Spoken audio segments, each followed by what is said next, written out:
एक बार एक छोटे से गांव में एक गरीब परिवार रहता था। इस परिवार में रमेश और उसकी पत्नी सुनीता अकेले रहते थे। रमेश एक मेहनती मजदूर था जो अपनी ईमानदारी और सबकी मदद करने की आदत के लिए गांव में जाना जाता था। एक दिन गांव में एक भयंकर बीमारी फैल गई और रमेश का 8 साल का बेटा भी इस बीमारी की चपेट में आ गया। रमेश और सुनीता के पास पहले ही बहुत कम पैसे थे और अपने बेटे के इलाज के लिए उन्हें और पैसों की जरूरत थी।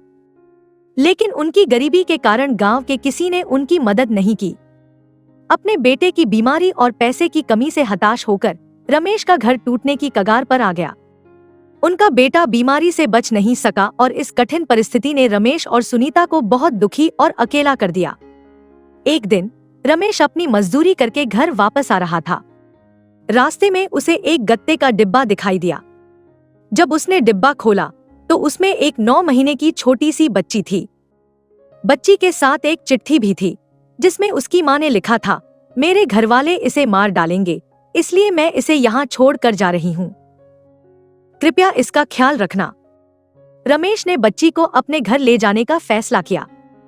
सुनीता और रमेश दोनों सोच में पड़ गए कि वे इस बच्ची को कैसे पालेंगे, क्योंकि वे खुद ही बहुत गरीब थे। लेकिन रमेश ने सोचा कि शायद यह बच्ची भगवान का दिया हुआ उपहार है। उन्होंने बच्ची को अपना लिया और उसका नाम पिंकी रखा। पिंकी के घर आने के बाद से रमेश की जिंदगी में जैसे खुशियों की बहार आ गई। एक दिन जब रमेश काम पर जा रहा था तो उसने रास्ते में एक बैग पड़ा हुआ देखा। जब उसने बैग खोला तो उसमें सोने के सिक्के भरे हुए थे। रमेश की ईमानदारी ने उसे इस बैग को पुलिस स्टेशन ले जाने के लिए प्रेरित किया।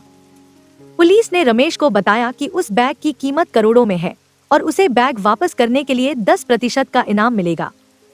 इनाम के पैसों से रमेश ने अपना खुद का छोटा सा व्यवसाय शुरू किया। पिंकी के आने के साथ ही रमेश की तरक्की शुरू हो गई। धीरे धीरे उनका व्यवसाय बढ़ने लगा और रमेश और सुनीता की जिंदगी में सुख समृद्धि लौट आई।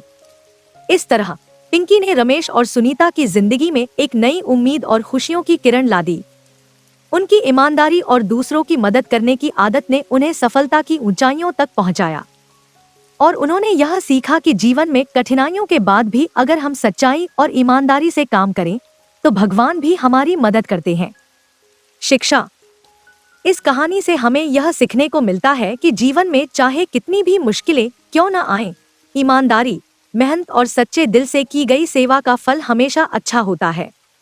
किसी की मदद करने से और सही रास्ते पर चलने से भगवान भी हमारी मदद करते हैं। तो आपको हमारी आज की ये कहानी कैसे लगी, हमें कमेंट करके जरूर बताएं। अगर कहानी अच्छी लगी तो वीडियो को लाइक करें और अपने दोस्तों के साथ भी शेयर करें। मिलते हैं अगली वीडियो में एक नई कहानी के साथ। दोस्तों, अगर आपके पास भी कोई कहानी है तो आप हमारे चैनल पर दिखाना चाहते हैं तो आप हमें अपनी कहानी डिस्क्रिप्शन में दिए गए ईमेल एड्रेस पे भेज सकते हैं। धन्यवाद।